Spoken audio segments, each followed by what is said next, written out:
সময়ের বাঁকে চ্যানেলে আপনাদের স্বাগত। কিছু ভালোবাসা কি শুধু স্মৃতির শহরেই বেঁচে থাকে, আর কিছু প্রশ্ন যার উত্তর পেলে হয়তো আমাদের চেনা পৃথিবীটাই পাল্টে যায়।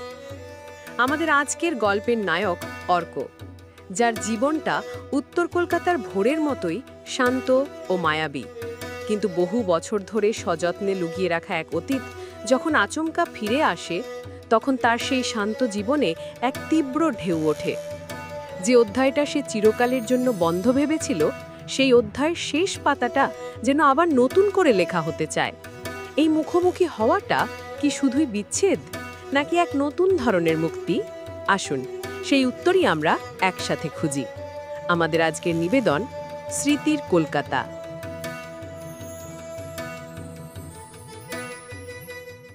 ভোর তখনও পুরোপুরি ফোটেনি, কিন্তু উত্তর কলকাতার ঘুম ভাঙার শব্দটা স্পষ্ট।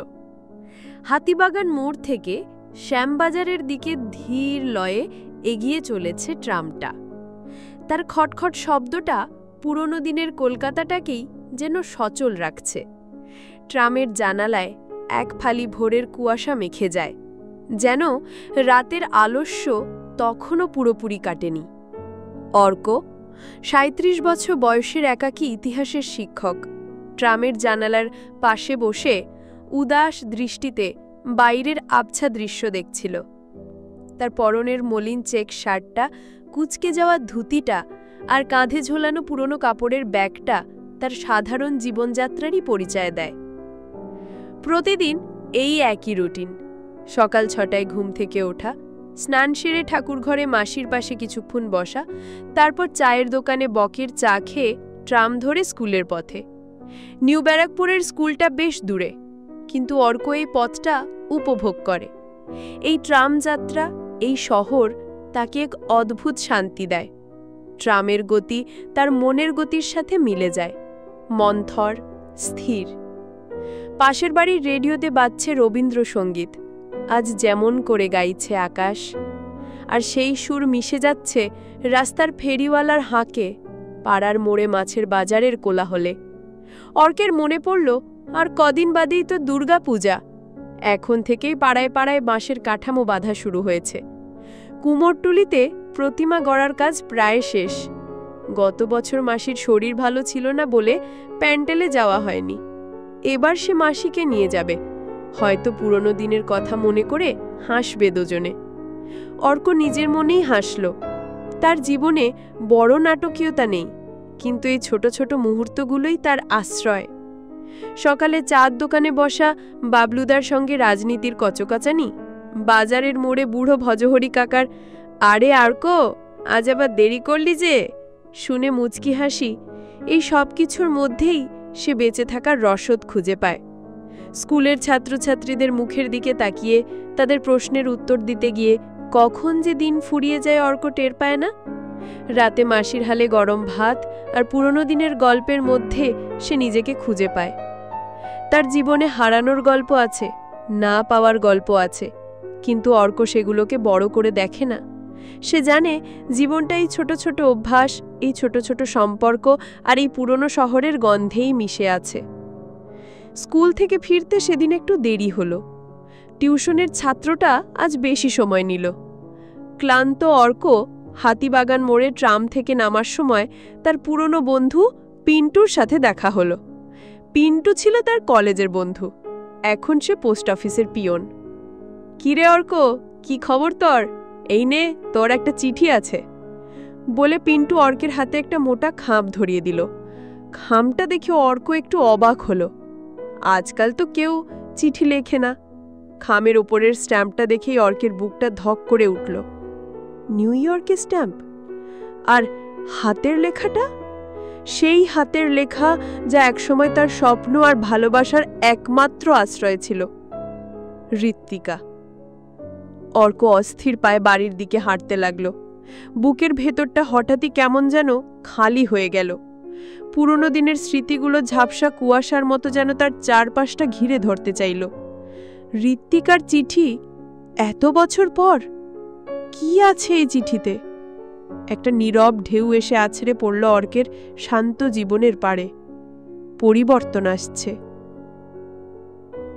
অর্ক অস্থির পায়ে বাড়ির দিকে হাঁটছিল বটে, কিন্তু পাগুলো যেন তার নিজের বশে ছিল না। বুক পকেট থেকে চিঠির অস্তিত্বটা তাকে প্রতি মুহূর্তে জানা দিচ্ছিল। হাতিবাগান মোড় থেকে রামমোহন সরণির গলিতে ঢুকতেই পরিচিত গন্ধটা নাকে এলো। মাসিমার হাতের কড়া লিকার চা আর সন্ধ্যা আড্ডার মৃদু কোলাহল।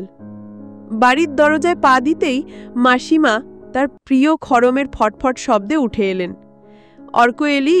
এত দেরি হলো আজ? কিরে, মুখটা এমন শুকনো দেখাচ্ছে কেন? শরীর খারাপ না তো? মাসিমার চোখ দুটো তীক্ষ্ণ, তার স্নেহের দৃষ্টিতে অর্কের সমস্ত ছদ্মবেশ ধরা পড়ে যায়। অর্ক তড়িঘড়ি স্বাভাবিক হবার চেষ্টা করল। না গো মাসিমা, টিউশনের ছাত্রটা আজ বেশি সময় নিল, আর কিচ্ছু না। সে পকেট থেকে চিঠিটা বের না করেই চট করে ভেতরে ঢুকে গেল। কিন্তু মাসিমা ততক্ষণে চিঠির কথা পিন্টুর কাছ থেকে শুনে ফেলেছেন। পিন্টু মাসিমাকে রোজ সকালে কাগজ পৌঁছে দেয়। পিন্টু বলছিল একটা চিঠি এনেছে নাকি তোর জন্য। কোথাকার চিঠি রে? এই যুগে আবার কে চিঠি লেখে? অর্ক যেন উত্তরটা প্রস্তুত করেই রেখেছিল। ও কিচ্ছু না মাসিমা, স্কুলের একটা নোটিশ। মিথ্যেটা তার গলা দিয়ে বেরোতে গিয়ে আটকে গেল প্রায়। মাসিমা কিছু একটা আঁচ করলেন, কিন্তু আর ঘাঁটালেন না। তার জীবনের একটা অদ্ভুত অলিখিত নিয়ম হলো, অর্ক যখন নিজে থেকে কিছু বলতে না চায় তখন তাকে জোর করা চলে না। হাত মুখ ধুয়ে এসে অর্ক তার পড়ার টেবিলে বসল। চিঠিটা তখনও তার পকেটেই। মাসিমা লুচি আর ঘুগনি নিয়ে এলেন। অর্ক অন্যমনস্কভাবে খাচ্ছিল। তার সামনে অতীত আর বর্তমানের একটা অদ্ভুত জট তৈরি হয়েছে। ঋত্বিকা, তার নামটা মনে মনে উচ্চারণ করতেই বুকের ভিতরটা মোচড় দিয়ে উঠল।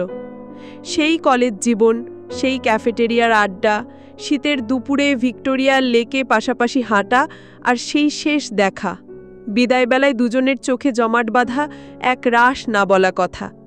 অর্ক নিশ্চিত ছিল সেই অধ্যায় চিরকালের জন্য বন্ধ হয়ে গেছে। কিন্তু এই চিঠি? ঘুগনির বাটিতে চামচ ঘোরাতে ঘোরাতে মাসিমা বললেন, কিরে, খাচ্ছিস না যে?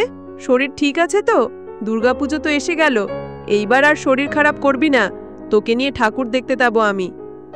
মাসিমার কথাগুলো অর্ককে বর্তমানের নরম ছন্দে ফিরিয়ে আনতে চাইছিল, কিন্তু অর্কের মন তখনও নিউ ইয়র্কের স্ট্যাম্পে আটকে। রাত গভীর হল। পাড়ার কলরব শান্ত হয়ে এলো।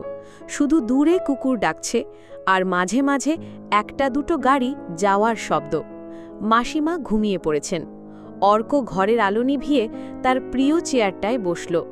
হাতে সেই মোটা খাম। কম্পিত হাতে খামটা ছিঁড়ল সে। ভেতর থেকে একটা টাইপ করা চিঠি বেরিয়ে এলো, আর তার সঙ্গে একটা ছোট ভাঁজ করা হাতে লেখা চিরকুট। প্রথমে টাইপ করা চিঠিটা পড়ল অর্ক। অফিসের প্যাড, তারিখ দেওয়া, একটা আন্তর্জাতিক সংস্থার নাম। ঋত্বিকা এখন সেই সংস্থায় উচ্চ পদস্থ কর্মকর্তা। চিঠির বিষয়বস্তু তাকে হতবাক করে দিল। আগামী 2 মাসের জন্য সে কলকাতা অফিসে প্রজেক্ট ইনচার্জ হিসেবে আসছে, এবং চিঠির শেষ লাইনে একটা নাম, অর্ক। ঋত্বিকার অনুরোধ সে যেন অর্কের সাথে একবার দেখা করে। তার বুকের স্পন্দন দ্রুত হল। চোখ বন্ধ করল অর্ক।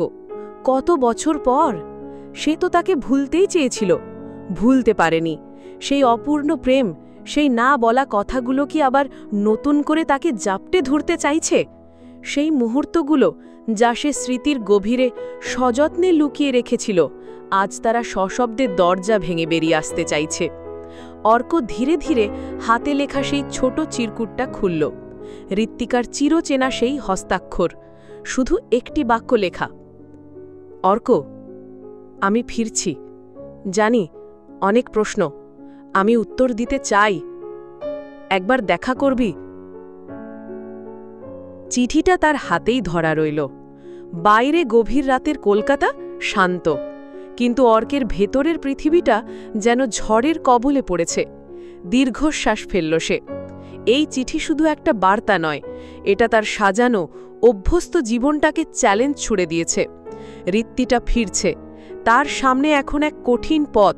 সে কি অতীতের মুখোমুখি হবে, নাকি আবার মুখ ফিরিয়ে নেবে? পরের দিন সকালে ঘুম ভাঙতেই অর্কের চোখ গেল টেবিলের ওপর। কাল রাতের সেই মোটা খামটা আর তার ভেতরের টাইপ করা চিঠি ও ঋত্বিকার হাতে লেখা চিরকুট সব চুপচাপ পড়ে আছে। সূর্য তখন সবে উঁকি দিচ্ছে, কিন্তু অর্কের ঘরের ভেতরটা কেমন যেন আবছা লাগছিল। মাথার ভেতরটা ভোঁ ভোঁ করছে। মনে হচ্ছে এক রাতেই তার চেনা পৃথিবীটা পাল্টে গেছে। সে বিছানায় উঠে বসে। ঋত্বিকা ফিরছে, এই কথাটা যেন হাজারটা মৌমাছির মতো তার মাথার ভেতর গুনগুন করছে। কত বছর? প্রায় ৮ বছর তো হবেই।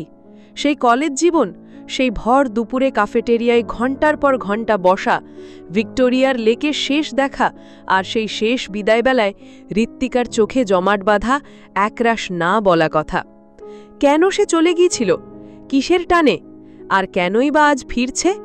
অর্ক নিজেকে বুঝিয়েছিল সেই অধ্যায়টা চিরকালের জন্য বন্ধ হয়ে গেছে। সেই তার উপরিকলকে একটা কঠিন আবরণে ঢেকে দিয়েছিল, কিন্তু এই চিঠি সেই আবরণে মস্ত একটা ফাটল ধরিয়ে দিয়েছে। বুকের ভেতরটা দুমড়ে মুচড়ে যাচ্ছে। দীর্ঘদিনে চেপে রাখা ভালোবাসার স্রোত যেন বাঁধ ভাঙতে চাইছে। একই সাথে একটা চাপা রাগ, একটা অভিমানও কাজ করছে। এতদিন পর কেন কেন তাকে আবার এই দোলাচলের মধ্যে ছুড়ে দেওয়া হলো? মাসিমা সকালের চা আর মুড়ি চানাচুর নিয়ে ঘরে ঢুকলেন। সর্ষের তেলের গন্ধটা সারা ঘরে ভরে আছে। কিরে, এতক্ষণ ঘুমাচ্ছিস? শরীরটা এখনো খারাপ? চল চা খা। মাসিমা অর্কের কপালে হাত রাখলেন। না, জ্বর তো নেই, কিন্তু মুখটা শুকনো কেন? রাতে ঘুম হয়নি বুঝি? অর্ক চায়ে চুমুক দিয়ে বলল, না গো মাসিমা, কাল একটু বেশি রাত জেগেছিলাম। সে চোখ তুলে মাসিমার দিকে তাকাতে পারল না। মাসিমার তীক্ষ্ণ চোখ ঠিকই বুঝে নিয়েছে কিছু একটা ঘটেছে। তিনি আর জোর করলেন না। বারান্দা থেকে তখন পাড়ার ছেলেরা ক্রিকেট খেলার জন্য হল্লা করছে, আর পাশের বাড়ি থেকে হালকা রবীন্দ্রসঙ্গীত ভেসে আসছে। আমার সকল দুঃখের প্রদীপ জেলে।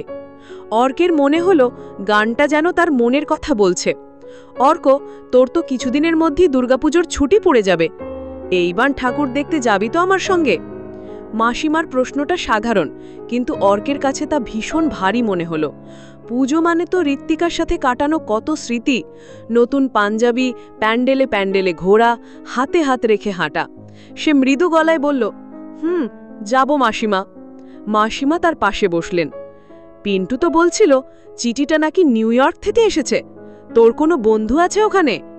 মাসিমার সরল প্রশ্ন অর্কের অস্বস্তি আরও বাড়িয়ে দিল। ওটা একটা অফিসের নোটিশ মাসিমা, আমার এক বন্ধুর চাকরির ব্যাপার, কিছু ডিটেলস জানার জন্য পাঠিয়েছিল। অর্ক মিথ্যেটা আরও জোরালো করতে চাইল। সে জানে মাসিমা ঠিকই ধরে ফেলছেন, কিন্তু এই মুহূর্তে তার এই মিথ্যের দেওয়ালটা দরকার। মাসিমা কিছুক্ষণ চুপ করে রইলেন। তারপর বললেন, তোর বাবা মা মারা যাওয়ার পর আমিই তো তোর একমাত্র ভরসা। জানি অনেক কষ্ট পেয়েছিস। যদি কিছু বলার থাকে বলবি আমায়, জোর করব না, কিন্তু একা একা সব কষ্ট পুষে রাখলে নিজেকেই কষ্ট দিবি। মাসিমার গলাটা নরম শোনালো। তার স্নেহের দৃষ্টি অর্কের অস্থির মনটাকে ছুঁয়ে গেল, কিন্তু এই ক্ষতটা এত গভীরে যে মাসিমাকে বলার মতো শক্তি তার নেই। অর্ক চা শেষ করে বারান্দায় গিয়ে দাঁড়ালো। ফ্লিকার করা টিউবলাইটটা জ্বালাতে গিয়েও জ্বালালো না। বাইরের ঝকঝকে সকালটাও তার কাছে ফিকে লাগছিল। মাথার মধ্যে একটাই প্রশ্ন ঘুরপাক খাচ্ছিল, দেখা করবে? দেখা করলে কি হবে? সেই পুরনো কষ্টগুলো আবার নতুন করে ফিরে আসবে, নাকি এতদিন ধরে যে উত্তরগুলো সে খুঁজে বেরিয়েছে আজ তাদের মুখোমুখি হবার সুযোগ আসবে? ঋত্বিকা, সে তো নিজেই চাইছিল তার সাথে দেখা করতে। তার মানে কি সে নিজেই সেই না বলা কথাগুলোর জবাব দিতে চাইছে? হঠাৎ অর্কের ফোনটা বেজে উঠল। আননোন নম্বর। সে ধরল না। কিছুক্ষণের মধ্যে একটা মেসেজ এলো। অর্কর, ঋতু বলছি, পৌঁছলাম আজ, প্লিজ দেখা করিস। মেসেজটা পড়ে অর্কের হাত কাঁপল। ঋতু! এতদিন পর সে কি করবে? একটা দীর্ঘশ্বাস ফেলল অর্ক। না, সে আর মুখ ফিরিয়ে নেবে না। এই লুকোচুরি আর নয়। সে মনে মনে স্থির করল উত্তর সে খুঁজবেই। হয়তো সেই উত্তর তাকে আবারও কষ্ট দেবে, হয়তোবা মুক্তিও দেবে, কিন্তু এই অনিশ্চয়তা নিয়ে সে আর থাকতে পারবে না। তার সাজালো অভ্যস্ত জীবনটা আজ চ্যালেঞ্জের মুখে। ঋত্বিকা যখন ফিরছে তখন এই মুখোমুখি হওয়াটা অনিবার্য। অর্ক তার ফোনের স্ক্রিনের দিকে স্থির দৃষ্টিতে চেয়ে রইল। তার ভেতরের পৃথিবীটা যেন থমথমে সমুদ্রের মতো, কিন্তু তার গভীরে একটা অচেনা ঢেউয়ের জন্ম নিয়েছে, যা এবার উপকূলে আছড়ে পড়বেই। অর্ক ফোনটা হাতে নিয়ে দীর্ঘশ্বাস ফেলল। ঋত্বিকার মেসেজ। ঋতু, 8 বছর। এত বছরের জমে থাকা বরফ যেন এক লহমায় গলতে শুরু করেছে। এই লুকোচুরি আর নয়। সিদ্ধান্তটা কঠিন হলেও অনিবার্য। সে ঠিক করল দেখা করবে। ভিক্টোরিয়ার লেক, সেই জায়গাটা যেখানে তাদের শেষ দেখা হয়েছিল, যেখানে ঋত্বিকার চোখে জমাট বাঁধা না বলা কথাগুলো আজও ভাসে। দিনের বেলা ভিক্টোরিয়ার চত্বর লোকে লোকারণ্য। অর্ক একটা নির্জন বেঞ্চ খুঁজে বসল, গাছের ছায়ায় পুরনো স্মৃতির পাতা উল্টে। লেকের জলে সূর্যের আলো ঝিকমিক করছে, দূর থেকে ভেসে আসছে ঠেলে মেয়েদের কলরব। কিন্তু অর্কের মনের ভেতরটা শান্ত নয়। বুকের ভেতরের পুরনো ক্ষতের মুখটা যেন দগদগ করছে। সে অপেক্ষা করছে, 1 মিনিট যেন 1 যুগ। হঠাৎই দৃষ্টি পড়ল, লেকের পাশ দিয়ে হেঁটে আসছে ঋত্বিকা। 8 বছর পরও সেই একই ঋত্বিকা, অথচ কোথায় যেন একটা চাপা পরিবর্তন। হয়তো বয়সের ছাপ, হয়তো প্রবাস জীবনের ক্লান্তি। একটা নীল রঙের সালোয়ার কামিজ, হাতে ঘড়ি, চুলগুলো এলানো। চোখাচোখি হতেই ঋত্বিকার মুখে একটা মৃদু হাসি ফুটে উঠল, যে হাসিটা অর্কের পরিচিত, অথচ আজ তার মধ্যে একটা অদ্ভুত বিষণ্ণতা মেশানো। ঋতু, ঋত্বিকা ফিসফিস করে ডাকল। ওর গলাটাও চেনা, কিন্তু তাতেও একটা দীর্ঘ পথের ক্লান্তি। অর্ক উঠে দাঁড়ালো, কথা বলতে পারল না। বুকের ভেতরটা দুমড়ে মুচড়ে যাচ্ছে। কেমন আছিস ঋতু? ঋত্বিকা নিজেই শুরু করল। ভালো, তুই? অর্ক যেন যান্ত্রিকভাবে উত্তর দিল। কিছুক্ষণ চুপচাপ বসল দুজন। লেকের শান্ত জল তাদের নীরবতা যেন আরও বাড়িয়ে দিল। কেন চলে গেছিলি ঋতু? অর্ক হঠাৎই প্রশ্নটা ছুড়ে দিল। এতদিনের জমাট বাঁধা অভিমান, রাগ, বেদনা সব যেন একসঙ্গে বিস্ফোরিত হল। ঋত্বিকা চোখ নিচু করল। কারণটা সহজ ছিল না অর্ক। আমার বাবার হঠাৎ করে অসুস্থ হয়ে যাওয়া, চিকিৎসার জন্য অনেক টাকার দরকার ছিল। নিউ ইয়র্কের এক কাকার মাধ্যমে একটা স্কলারশিপের ব্যবস্থা হয়, কিন্তু শর্ত ছিল সেখানে গিয়ে একটা চুক্তিভিত্তিক বিয়ে করতে হবে, যা আমার বাবা মায়ের চিকিৎসা এবং আমার ভাইয়ের পড়াশোনার খরচ বহন করবে। আমার ছাড়া আর কেউ ছিল না অর্ক। আমার পরিবারের আর কোনো উপায় ছিল না। অর্ক স্তব্ধ হয়ে গেল। চুক্তিভিত্তিক বিয়ে, এই কথা কি সে কোনোদিন কল্পনাও করেছিল? তার সমস্ত রাগ যেন এক নিমিষে করুণায় বদলে গেল। আর তুই কিছু জানালি না? একটা চিঠিও না? চাইলেও পারিনি অর্ক। ওরা আমাকে নজরবন্দি করে রেখেছিল। আমার ফোন, আমার সব যোগাযোগ কেটে দিয়েছিল। শুধু এইটুকু জানতাম তুই ভালো থাকবি, তোর জীবনটা যেন আমার জন্য নষ্ট না হয়। 8 বছর অর্ক, নরক যন্ত্রণা। সেই চুক্তি শেষ হয়েছে মাস 3 আগে। আমি মুক্ত হয়েছি আর ছুটে এসেছি। ঋত্বিকার চোখে জল। আমি জানি না তুই আমাকে ক্ষমা করতে পারবি কিনা অর্ক, কিন্তু আমার শেষ আশ্রয় তুই। অর্ক ঋত্বিকার দিকে তাকিয়ে রইল, চোখের জলে ভেজে যাওয়া মুখটা। এই ঋত্বিকা তার সেই চেনা ঋত্বিকা নার। এই ঋত্বিকার কাঁধে এক পাহাড় সমান বোঝা ছিল। তার রাগ, অভিমান, প্রশ্ন সব যেন অর্থহীন মনে হতে লাগল। সে তার জীবনের শ্রেষ্ঠ ভালোবাসা হারানোর বেদনা নিয়ে যে এতদিন ধরে দগ্ধ হয়েছে, ঋত্বিকা হয়তো তার চেয়েও বেশি যন্ত্রণা সহ্য করেছে। কিন্তু একটা অদ্ভুত বোধ অর্কের মনকে আচ্ছন্ন করল। এত বছর ধরে যে ভালোবাসার জন্য সে অপেক্ষা করেছে, তা কি সত্যি এই ঋত্বিকা, নাকি তার কল্পনার ঋত্বিকা? 8 বছরের ব্যবধান তাদের দুজনকে দুরকমভাবে বদলে দিয়েছে। সে আজ যে মানুষ, ঋত্বিকার ফেলে যাওয়া সেই মেয়েটি তাকে চিনতে পারবে না। আর ঋত্বিকা আজ যে নারী, সেও অর্কের 8 বছরের পুরনো ভালোবাসার যোগ্য কিনে অর্ক নিজেও জানে না। লেকের ধারে সূর্য ডুবছে, আকাশ লাল আভা ধারণ করেছে। পাশের পার্ক থেকে তবু মনে রেখো গানটা ভেসে আসছে আবছা হয়ে। অর্কের মনে হলো গানটা তাদের সম্পর্ককে যেন নতুন করে সংজ্ঞায়িত করছে। মনে রাখা, কিন্তু ফিরে না পাওয়া। এই 8 বছরে অর্ক নিজেকে গুছিয়ে নিয়েছে, নিজের মতো করে একটা জীবন তৈরি করেছে। সেই জীবনের ভিতরের কাঠামোটা আজ নড়ে গেছে, কিন্তু ভেঙে পড়েনি। তার মনে হলো যে ভালোবাসার জন্য সে এতদিন হাহাকার করেছে, তা কি শুধু তার স্মৃতির প্রতিচ্ছবি? ঋতু, অর্ক খুব শান্ত স্বরে বলল। ঋতু, তোর কষ্টটা আমি বুঝতে পারছি। বিশ্বাস কর, আমার রাগ নেই, অভিমানও আর নেই। ঋত্বিকা ওর দিকে আসার চোখে তাকালো, কিন্তু অর্ক থামল, তার গলাটা ধরে এলো। আমরা দুজনেই অনেক বদলে গেছি, আমাদের পথ আলাদা হয়ে গেছে। আমি জানি না সেই পুরনো সবকিছু আর ফিরিয়ে আনা সম্ভব কিনা। ঋত্বিকার মুখের সমস্ত আলো নিভে গেল।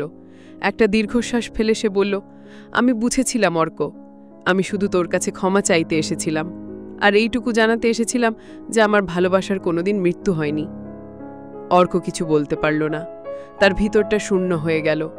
এইটা বিচ্ছেদ নয়, এ এক অন্যরকম বিদায়, এ এক নতুন ধরনের মুক্তি, যেখানে ভালোবাসা আছে কিন্তু সম্পর্ক নেই, যেখানে স্মৃতি আছে কিন্তু পুনর্মিলন নেই।